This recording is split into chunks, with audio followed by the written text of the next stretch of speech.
군종 신부 시절에 개를 몇 마리 키웠습니다. 마당이 너무나 넓은 곳이었기 때문에 원래 군종 사제관은 부대 안에 있죠. 제가 사는 곳은 부대 안에 있지 않고 부대 밖에 있었습니다. 여러 부대를 관리했었기 때문에 전방 같은 경우에는 대부분 부대 안에나 또는 바로 부대 앞에 성당이 위치하고 있고 사제관도 함께 있는데 제가 있는 곳은 후방이었어요. 유성이라고, 대전에 유성 있죠? 유성고등학교 옆에 커다란 별장이 있는데 28년 된 별장, 그때 당시에 2005년도였었는데 28년 된 별장을 누가 기부를 하셔가지고 관리할 수가 없죠. 군정교구에 기부를 하셨는데 어차피 그쪽 근처에 근무하던 신부에게 여기서 살으라고 내준 겁니다. 별장이라고 그래가지고 가봤는데 28년 됐어요. 바퀴벌레가 샌지 알았어요. 날아다닙니다. 앞에 연못이 하나 있는데 제가 듣기로는 연못이 있고 별장이 있다라고 하니까 얼마나 좋아요. 군종신부가 돼서 이런 복락을 누리는구나 라는 생각을 했었는데 28년 된 일본식 별장, 일본식 별장이 어떤 곳인지 아십니까? 주원이라든지 이런 거 보면은 귀신 나오는 집 있죠? 귀신 거꾸로 막 계단에서 막 내려오고 이런 집. 좀 뭔가 좀 이상한 집이었어요. 그래서 거기서 살려고 하는데 마당도 있고 들을 때는 아름다워. 마당도 있고 연못도 있고 그러니까. 근데 연못이 있으니 물이 있죠? 물이 있으니 뭐가 많아요? 모기가 많아. 그리고 나무도, 썩은 나무도 많고 그래가지고 잘라놔서 뭔가 캠프파이어 같은 거 하려고 잘랐는지 뭔지 모르겠지만 나무가 관리가 안 되니까 풀은 무성하고 바퀴벌레는 막 날아다니고 주라기 공원 비슷한 느낌, 그런 거였습니다. 그래서 안 되겠다 해서 마당 정리를 했죠. 군종병들과 함께. 그리고 개를 한 4마리 정도 키웠습니다. 커다란 개들을.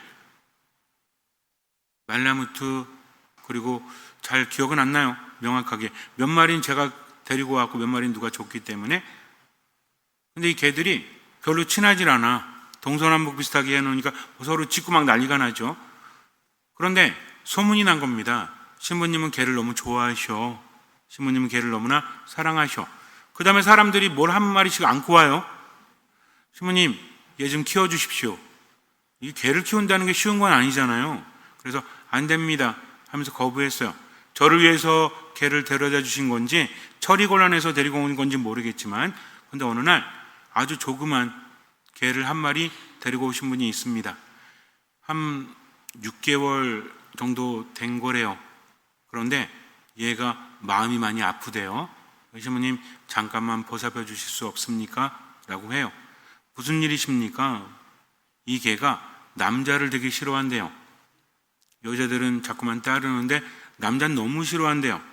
그래서 그러냐고. 저는 남자가 아니잖아요. 신부잖아요. 그래서 나는 괜찮겠지 하고 만지려고 했더니 으르렁 대는 거예요. 그래서 막 이빨을 막 들이댑니다. 왜 이러지? 내가 남자로 보이나? 예, 나는 남자가 아니야. 나는 신부야. 그랬는데도 못 알아듣죠? 계속 으르렁대. 그러다가 잠을 자는 사이에 주인은 떠났습니다. 저와 군종병과 개만 남았어요. 얘가 눈을 딱 뜨더니 으르렁대다가 주변을 둘러보는데 주인이 없잖아. 으르렁대질 않습니다. 꼬리를 내리더니 저쪽으로 가더니 밖으로 나가요. 밖으로 나가면 안 되거든요. 그래서 뛰쳐나갔더니 다행히 대문 밖으로 나가지 않고 마당 쪽으로 갑니다. 근데 거기에 보면은 집 앞에 마루처럼 되어 있고 그 밑에 쏙 들어가는 데가 있어요. 요로 쏙 들어간 거예요. 나오질 않습니다. 나오라고 불러도 안 나와요. 먹을 것을 갖다 놔도 안 나옵니다. 그래가지고 계속 기다렸는데 안 나오잖아. 안 나오니 어때요? 걱정되기도 하고 한편으로는 어때? 열받지. 약 올리는 것 같잖아요. 멀리서 보고 있으면 고기가 쏙 나올 때 가면은 쏙 들어가고, 처음에는 안쓰러웠는데 자꾸 그러니까 열받는 거야. 그래가지고 막대기 가지고 살짝살짝 이렇게 했어요. 그럼 얘는 어떨까요? 더 놀라지. 안 나오는 거예요. 그럼 왜 이런가 어쩔 수 없이 먹을 거 놓고 들어갔는데 그 다음날 봤더니 먹을 것만 다 처먹었어. 쏙 들어간 거죠. 물하고 먹을 거 놓고 그렇게 며칠이 지났는데 전화를 했습니다. 주신 분에게. 얘한테 무슨 일이 있었습니까? 그랬더니 사실은 그 가족 중에서 아빠하고 아들인가가 자꾸 때렸대, 얘를. 그러니까 얘는 어때요? 남자를 보면 나를 때리는 존재. 그래서 여자들은 따르는데 남자들은 무서워했다는 거죠. 남자들이 볼 때마다 얘가 눈을 뜨고 접한 남자는 그 집 가족들이었잖아요. 가족 중에 남자들이 자꾸 때리니까 남자들은 나를 때리는구나 라는 생각을 했던 거죠. 물어보진 않았지만 그랬던 것 같아요. 그래서 며칠 동안 정성을 들였는데 어느 날은 제가 마당 앞에 걔에게 밥을 주고 앉아 있었어요. 꼬박꼬박 졸고 있는데 뭔가 이상해. 눈을 딱 떴더니 얘가 나와가지고 제 무릎을 핥고 있는 겁니다. 깜짝 놀랐죠? 그래서 아니 이제 나오나 보다 너무 기뻤어요. 왜냐면 마음이 아팠기 때문에. 저를 남자로 안 봐줘서 고마웠던 건 아니고 저를 신뢰해 주니까. 그래서 이렇게 쓰다듬어 줬습니다. 그 다음부터 문제가 생긴 거야. 저만 따라다녀.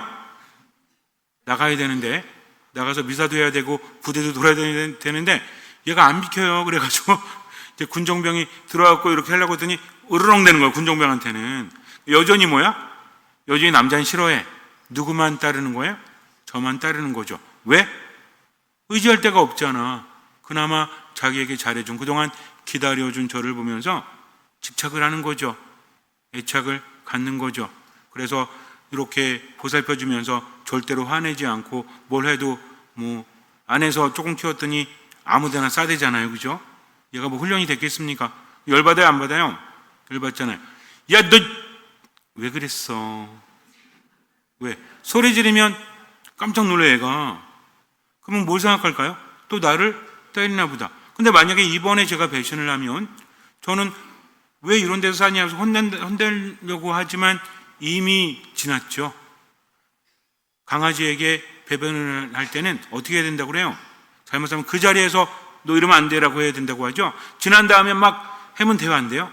안 됩니다. 얘는 공포로 받아들이기 때문에 소리 지를 수는 없잖아. 그래서 막 달래고 이리 달래고 그랬더니 그 다음부터는 저뿐만 아니라 함께 살고 있는 병사들에게도 얘가 마음을 여는 거야.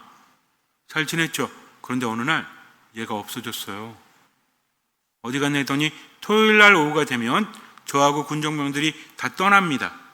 왜냐면 8군데 부대에 가서 미사를 해야 되기 때문에 떠날 수밖에 없죠. 오전에 일찍 아점을 먹고 떠나는데 떠나갔다 하더니 얘가 없어. 그래서 수소문해 봤더니 앞에 어떤 여학생들이 지나가다가 얘를 안고 갔대요. 이게 어떻게 돼 있냐면 사제관 문이 굉장히 큽니다. 옛날 일본식 별장이기 때문에 문이 이렇게 열리는 문인데 쇠로 돼가지고 파란 대문집 같은 거 뭔지 아시겠어요? 이렇게 열면은 차가 나올 정도로. 근데 그 앞에는 유성고등학교가 있고 또 학교가 여러 개가 있어요. 얘네들이 지나간 거지. 근데 얘가 비글이라는 종류였거든요. 비글이 어떤 종류냐면 스누피 아세요? 스누피? 만화 스누피. 보시면 아실 거야. 만화 영화도 있었거든. 스누피. 근데 원래 이 스누피라는 만화를 그린 사람도 대인기피증이 있었죠. 우울증도 있었고 그 그림을 나중에 성공을 했지만 어쨌든 비글이라는 것은 그런 강아지입니다. 원래는 3대 지랄견이라고 하죠. 근육도 좋고. 왜 지랄견인지 아세요? 지랄 맞아가지고 가만히 있지를 못해. 운동을 많이 시켜주지 않으면 휴지도 뜯어놓고 하면 별짓거리 다 해놓잖아요. 그래서 지랄견이라고 합니다. 하긴 뭐 여러분들은 개 그러면 마당에 묶어놓고 대충 밥 주고 이런 거 생각되시나요? 아니면 집에서 키우시는 분 계세요? 마주에는 별로 없으신 거. 뭐 키우세요? 진돗개 큰 거. 집안에? 진돗개가 이만해요? 아끼다 아니고? 이만해요? 진돗개가? 저도 진돗개 키워본 진돗개는 좀 적은데. 어쨌든, 방 안에서 키우세요? 방 안에서? 대문 앞에서. 전 그런 거 말고. 지금 저도 사실 슈나우즈 한 마리랑 함께 살고 있는데, 그냥 제가 맨날 그래요. 자매님, 좀 분간 좀 하세요, 좀. 왜냐면 얘가 슈나우저는 할아버지처럼 생겼는데 얘가 암놈이에요. 그래서 이름이 도로시야, 도로시. 도로시가 뭐냐면 도로테아. 하느님의 선물이라는 뜻입니다. 도로테아에서 온 게 도로시예요. 그래서 제가 도자매님 하면 가끔 안수도 주고 막 그래요. 진정하라고. 어쨌든 가족처럼 살고 있는데 나갔는데 이쁘잖아. 비글이 되게 이뻐요. 조그만 때는. 좀 크면은 좀 지랄 맞지만 어릴 땐 되게 귀엽다니까요. 얘가 있으니까 여고생이 이걸 보고 안고 간 거야. 길거리에서 돌아다니니까. 얘가 아직 분간을 잘 못하잖아요. 그러니까 안고 간 거지. 6개월인지 8개월인지 잘 모르겠는데 어쨌든 되게 조그맸거든요. 그래서 나중에 알고 봤더니 뭐 엄청나게 때린 것도 아니래. 근데 어리니까 공포스러웠던 거지 그게.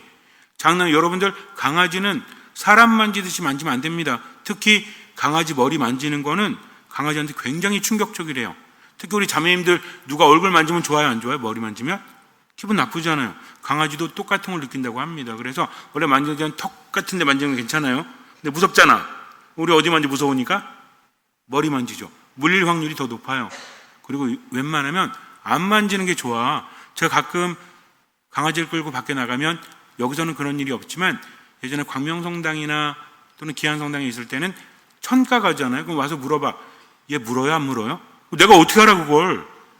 안 물는다고 했다가 물면 어떻게 해요? 그래서 저도 잘 모르겠는데요 라고 말했는데 다른 강아지는 웬만하면 안 만지는 게 좋습니다.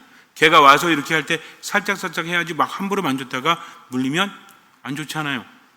근데 어찌됐든지 간에 또 여자니까 따라간 거죠. 이런 생각을 했어요. 그 여고생이 착하게 생겼나요?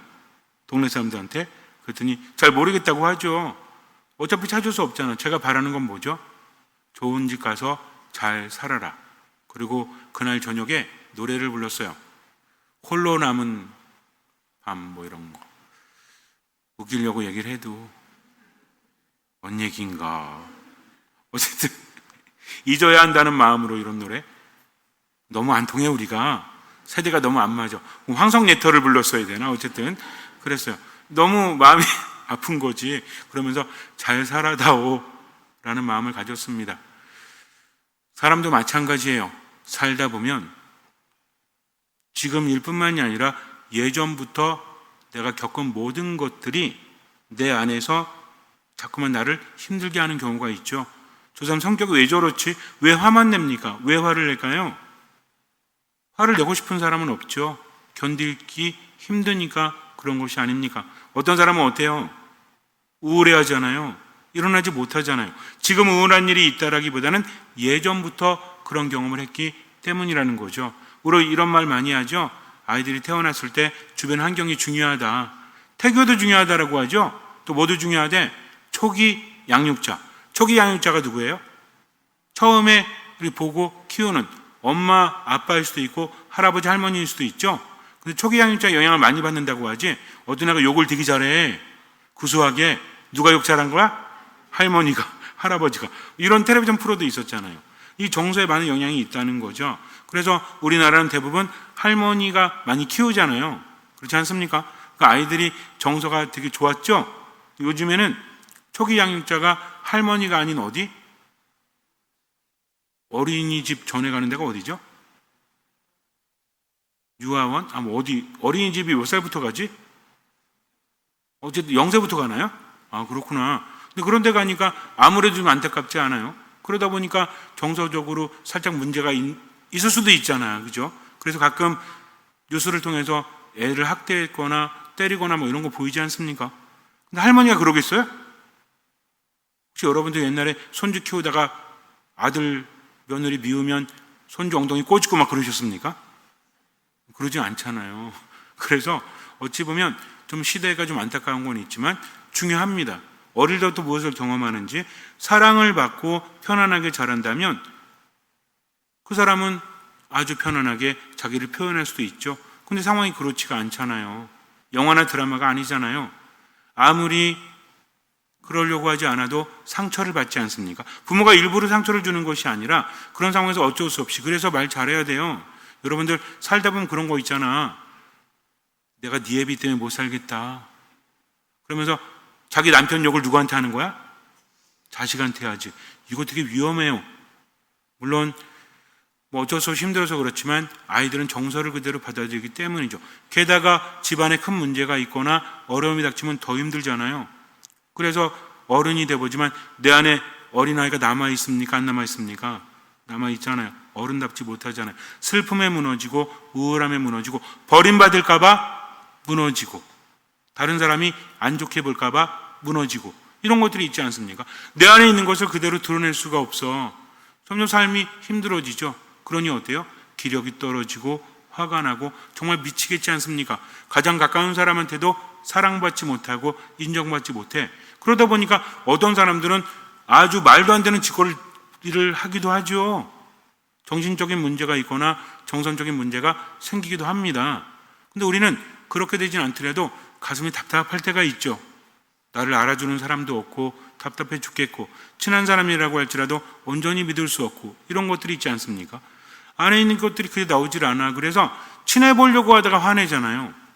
화해하려고 하다가 오히려 더 상처를 주기도 하지 않습니까? 그래서 내 안에 또 다른 내가 있어서 내가 원하는 대로 살아가지 못함을 우린 느끼지 않습니까? 여러분 어떠세요? 즐겁고 행복하게 살고 싶으세요? 아니면 심각하고 화내며 살고 싶으세요? 즐겁고 문제가 지도 않은 문제를 내고 있어. 근데 살다 보니까 어때? 예전에 살아온 그대로 앞으로도 살아가지 않습니까? 하고 싶은데도 이미 부정적인 생각을 하고 있다는 거죠. 이거 되게 위험합니다. 제가 여러분들에게 말씀드렸죠. 기분이랑 생각 중에서 어떤 게 삶에 더 많은 영향을 미친다? 순간에는 생각이랑 기분 중에서 어떤 게 즉각적으로 더 많은 영향을 미치죠? 기분이잖아요. 생각은 힘내야 되겠어. 근데 그 사람 보자마자 기분이 나빠. 힘냅니까? 또 우울하고 짜증나죠?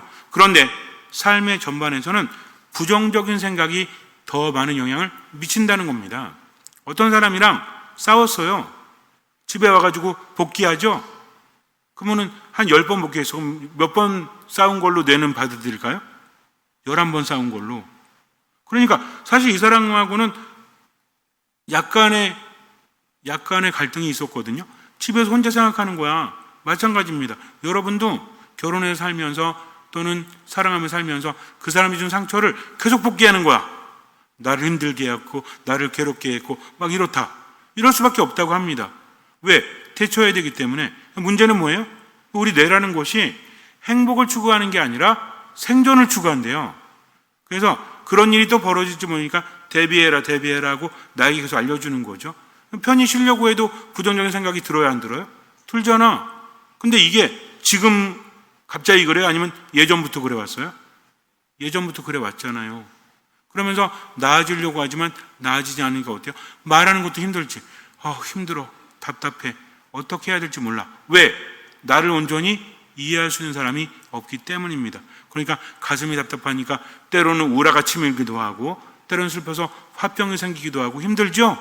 이게 사실은 더 힘들게 하잖아. 그래서 몸에 문제가 있다라기보다 마음에 문제가 생기니까 어때? 이런 것들이 쌓여서 뭐가 되는 거야? 우울증이 되는 거지. 이런 것들이 쌓여서 뭐가 되는 거야? 분노 조절 장애. 화병이 되는 겁니다. 심지어는 그래서 우리나라 사람들만 걸리는 병, 그래서 뭐라고 그랬어? 화병. 그런 게 있었대요, 진짜. 외국에서 화병이 뭐냐면 한국 사람들이 걸리는 병. 풍토병이야? 그랬다고 하죠. 그래서 우리나라는 뭐가 많아? 화가 많고 뭐가 많아? 한이 많아. 그래서 귀신도 마찬가지. 귀신, 여러분들 귀신 나타나도 어떻게 하고 나타나죠? 귀신이 어떻게 하고 나타나요? 뭐 입고 나타나? 소복 입고 나타나죠? 근데 우리나라 전통적인 귀신은 소복 입고 나타나지 않습니다. 이거 1960 몇 년도에 월화의 공동묘지인가? 아세요 그거? 그 억울하게 죽은 여자가 그때부터 감독이 요거를 한 거예요. 그래서 무덤이 쫙 갈라지면서 그 기억나? 월화의 공동묘지. 진짜 지금 봐도 무서워. 무덤이 갈라지면서 관이 딱 열리면서 이쁜 여자가 딱 들어가 있죠? 귀신 분양도 안 했어 별로. 딱 나타나가지고 왔더니 그 마님이 그거 보고 막 도망가고 텔레비전 안 보고 늘 기도만 하셨구나. 이때부터 귀신은 소복, 공식처럼 돼가지고 그 다음부터 그렇게 되지만 옛날 우리나라 귀신은 그렇지 않았다니까요. 근데 귀신이 많은 이유가 뭐죠? 귀신도 종류가 있다라고 하지. 뭐가 있대? 악귀가 있고 원기가 있다라고 하죠. 원기의 대표적인 귀신이 어떤 귀신이에요?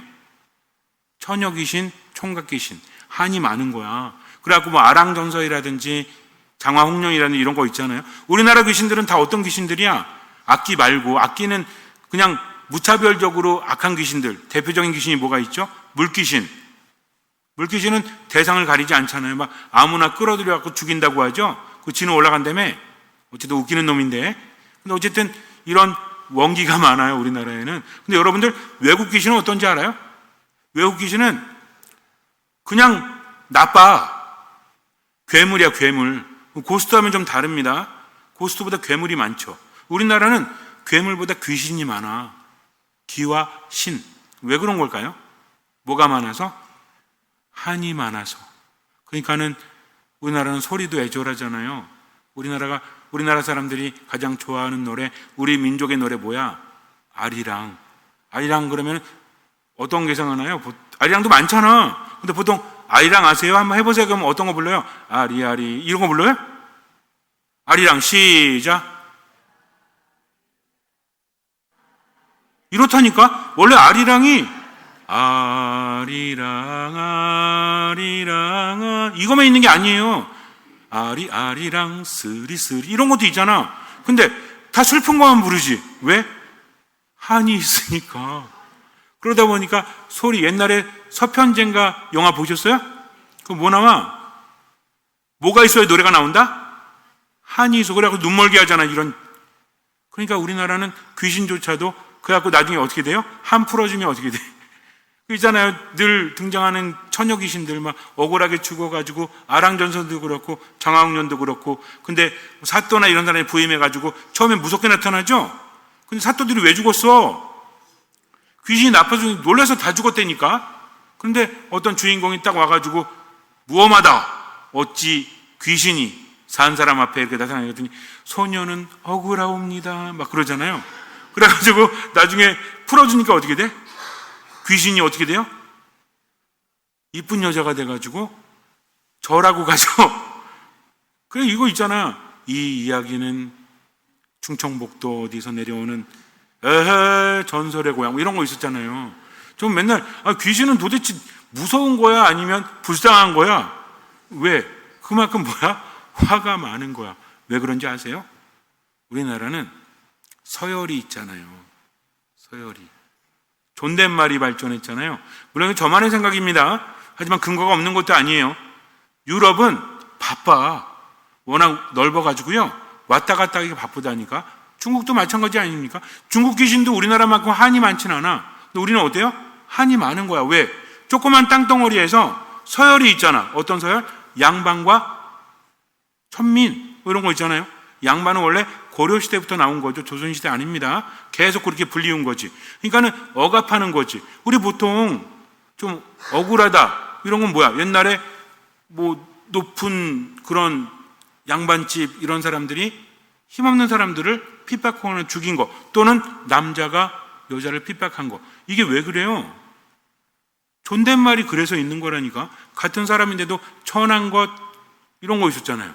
그러니까 보통 뭐 유럽의 귀족과 모든 농노들이랑 좀 개념이 다르죠. 우리는 뭐라고 불러? 천한 것이라고 부릅니다. 천한 것. 사람이 천한 게 있어요? 있어요? 우리도 지금 나누잖아. 왜 이렇게 사람이 천해 보여? 천해 보이는 게 뭔데 도대체? 귀해 보이는 건 뭐죠? 피부 뽀얗고 이러면 귀해 보이는 거고, 좀 시커멓고 그러면 천해 보이는 건가? 저는 귀해 보여요? 아니면 천해 보여요? 거짓말하면 고해성사 볼까봐 말 못하겠어요? 사람들 나누면 있어 보이는 사람, 없어 보이는 사람, 많이 배운 것 같은 사람, 적게 배운 것 같은 사람, 귀한 사람, 천한 사람, 이런 구분이 옛날부터 있었던 거죠. 문제는 뭐야? 귀한 사람은 상관이 없는데 천한 사람이 뭐가 쌓이는 거야? 그러니까 뭐라, 어디 여자가 앉아있을 때도 뭐래요? 다소곳이 앉아 있어야지. 요즘에 여자가 다소곳이 앉아 있어야지 그러면 대화 안 돼요? 이러면 신고당할지도 몰라. 옛날에 그랬잖아. 그러니까 억울했잖아요. 남아있지 않습니까? 옛날엔 더 많이 억울했겠지 지금보다. 뭐가 많아? 화가 많죠. 여러분들, 우리 자매님들 여자로 살면서 행복했어요? 여자의 일생 그러면 어떤 생각이 들어요? 보통 여자의 일생 노래도 있나? 여자의 일생이나 소설 같은 거 제목 들으면 이거는 즐거운 이야기일까요? 아니면 슬픈 이야기일까요? 슬픈 이야기. 왜? 그럼 귀신 중에서 한 많은 귀신은 남자가 많을까요? 여자가 많을까요? 여자가 많잖아. 왜? 한이 많으니까. 이게 화. 지금은 어떠세요? 속에 화가 가득 차가지고 진짜 막 힘들어요? 아니면 난 행복해요? 말하지 마세요.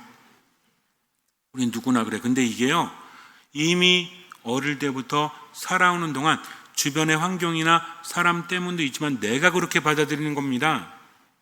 그래서 결국은 내 상처를 누가 만드는 거예요? 내가 만드는 거예요.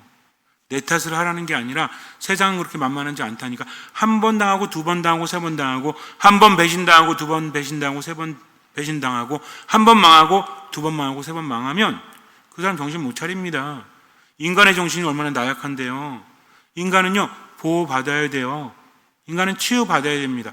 나 혼자 할 수 있는 것은 한계가 있다는 거죠. 그러니까 결국은 화가 많고 답답하고 제대로 인간관계가 형성이 되지 않고, 그러면 어떻게 돼요?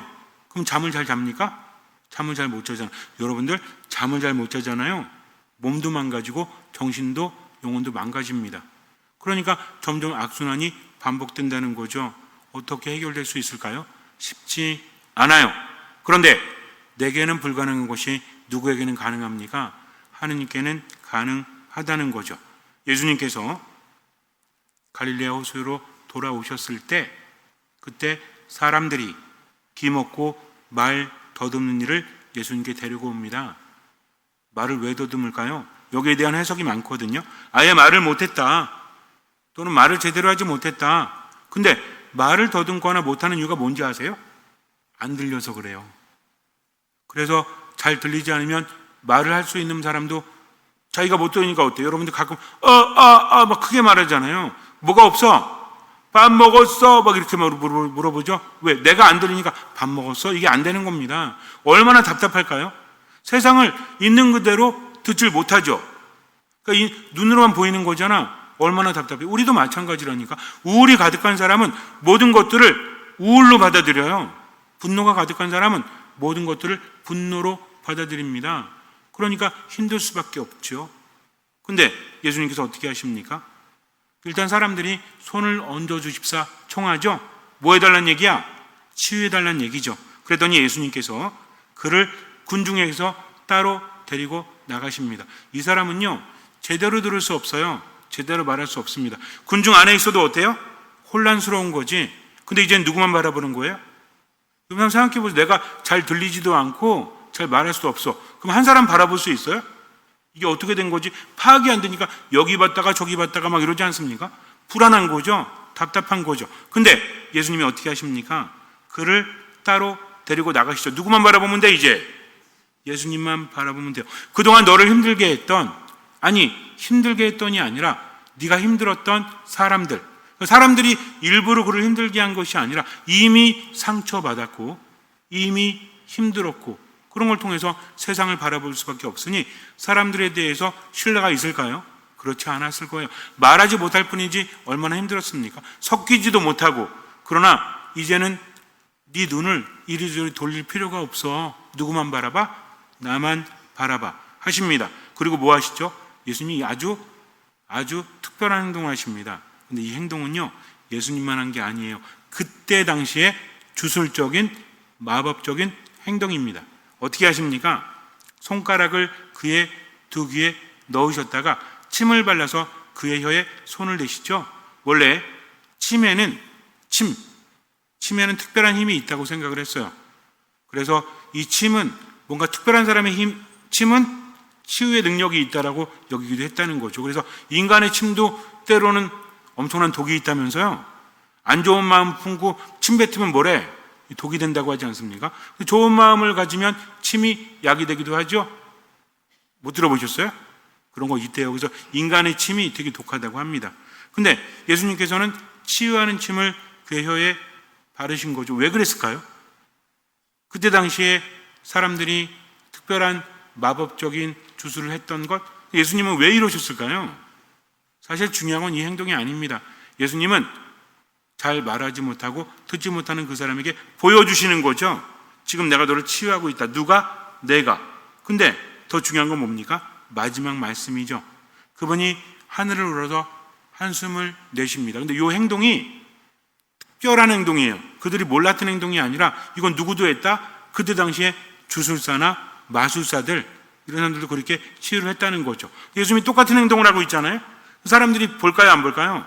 보고 있는 거죠. 지금 예수님 뭐 하고 있다? 치유하고 있다. 이거 되게 어려운 내용입니다. 여러분들 졸면서 잘못 들어가지고 나중에 가서 딴소리 하면 안 돼요. 지금 예수님 뭐 하고 있다? 치유하고 있다. 그들의 상식입니다. 눈높이를 맞춘 거죠. 하지만 반전이 일어나죠. 어떤 반전이에요? 그분은 주술적인 행위가 아니라 당신의 무엇으로? 말씀으로 치유하시는 거죠. 이제는 그를 배려한 것이 아니라, 이제는 못 듣잖아. 근데 뭐라고 하십니까? 못 듣는 사람한테 말하는 거죠. 에파타, 뭡니까? 열려라. 그러니까 어떻게 됩니까? 바로 그의 귀가 열리고 묶인 여가 풀려서 말을 제대로 하게 되었다. 원래 구약에서 시편을 비롯한 구약에서는 사람들을 보게 하고 듣게 하는 분이 누구시다? 하느님이시다 라고 알려주고 있는 거죠. 그분이 무엇으로? 한 말씀으로. 즉 지금 예수님은 뭡니까? 그들이 보았던 주술적인 행동이 아니라 무엇으로? 말씀으로. 예수님은 누구시다? 하느님이시다. 그분은 어떤 분이시다? 하느님이신데 귀를 열어주고 혀를 풀게 하시는 분, 그래서 치유하시는 분이라는 거죠. 마찬가지입니다. 여태까지 내가 살아오면서 내 마음속에 화가 쌓이거나 또는 한이 쌓이거나 어쩌면 사람들 피하는 대인기피증 아니면 공황장애 이런 걸로 대표될 수 있는, 누구에게 말할 수 없지만 계속해서 불안하게 만들고 나를 우울하게 만들어서 제대로 살지 못하게 했던, 누구에게 말할 수 없잖아요. 통하지 않잖아. 있는 그대로 세상과 내가 통할 수 없잖아요. 하지만 이런 것들을 누가 열어주신다? 하느님이신 예수님이 열어주신다. 무엇으로? 말씀으로. 그러니까 어떻게 하면 돼요? 말씀을 듣고 따라가면 된다. 내가 아무리 힘들어도, 내가 아무리 괴로워, 때로는 우울함에 갇혀서 기력이 없고 때로는 분노에 갇혀서 좌절될 때에도 하느님의 한 말씀이면 나는 살 수 있다. 그러니 누구만 바라보자? 예수님만 바라보자. 우리 미사 때 뭐라고 합니까? 보라, 하느님의 어린 양, 세상의 죄를 없애시는 분이시니 이 성찬에 초대받은 이는 복되도다. 여러분들 뭐라고 하시죠? 주님,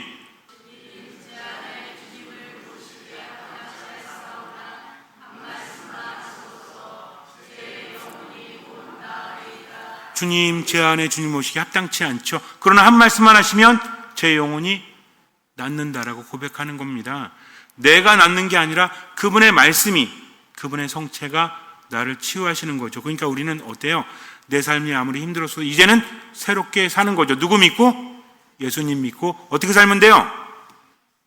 그분을 신뢰해서 어떻게 살면 돼요? 잘 살면 돼요? 잘 사는 게 뭔데요? 자, 언제나 기뻐하십시오. 끊임없이 기도하십시오. 모든 것에 감사하십시오. 누구 때문에? 하느님 때문에. 잠시 눈을 감으세요. 마르코가 전한 거룩한 복음입니다. 그때 예수님께서 티로 지역을 떠나 시돈을 거쳐 데카폴리스 지역 한가운데를 가로질러 갈릴레아우스로 돌아오셨다. 그러자 사람들이 기먹고 말 더듬는 이를 예수님께 데리고 와서 그에게 손을 얹어 주십사고 청하였다. 예수님께서는 그를 군중에게서 따로 데리고 나가셔서 당신 손가락을 그의 두 귀에 넣으셨다가 침을 발라 그의 혀에 손을 대셨다. 그러고 나서 하늘을 우러러 한숨을 내쉬신 다음 그에게 에파타, 곧 열려라 하고 말씀하셨다. 그러자 곧바로 그의 귀가 열리고 묶인 혀가 풀려서 말을 제대로 하게 되었다. 예수님께서는 이 일을 아무에게도 말하지 말라고 그들에게 분부하셨다. 그러나 그렇게 분부하실수록 그들은 더욱더 널리 알렸다. 사람들은 더할 나위 없이 놀라서 말하였다. 저분이 하신 일은 모두 훌륭하다. 기먹은 이들은 듣게 하시고 말 못하는 이들은 말하게 하시는구나. 우울한 게 사람의 인생이죠. 어쩔 수 없습니다. 내가 여태까지 원하든 원치 않든 상처를 받았기 때문입니다. 그래서 화가 쌓이기도 하고 한이 쌓이기도 하죠. 의도하지 않는 성격이 형성되기도 합니다. 정말 잘 살고 싶은데 내 안에 또 다른 내가 있어서, 상처받은 내가 있어서 세상과 제대로 통교하지 못합니다. 알면서도 어쩔 수 없죠. 하지만 주님께서 나에게 오십니다. 말씀으로 오십니다. 말씀을 듣고 그 말씀이 비추는 만큼만 살아가십시오. 할 수 있는 만큼만, 보이는 만큼만 살아가십시오. 미사, 말씀 기도 안에 머물면서 주님 신뢰하면서 지금을 하느님 때문에 기뻐하십시오. 감사하십시오. 기도하십시오. 나머지는 맡기십시오. 주님께서 치유하십니다. 믿으십시오. 그리고 하느님만 바라보면서 사십시오. 주님께서는 그 믿음을 보시고 우리 삶에 놀라운 기적을 일으켜 주실 것입니다. 아멘.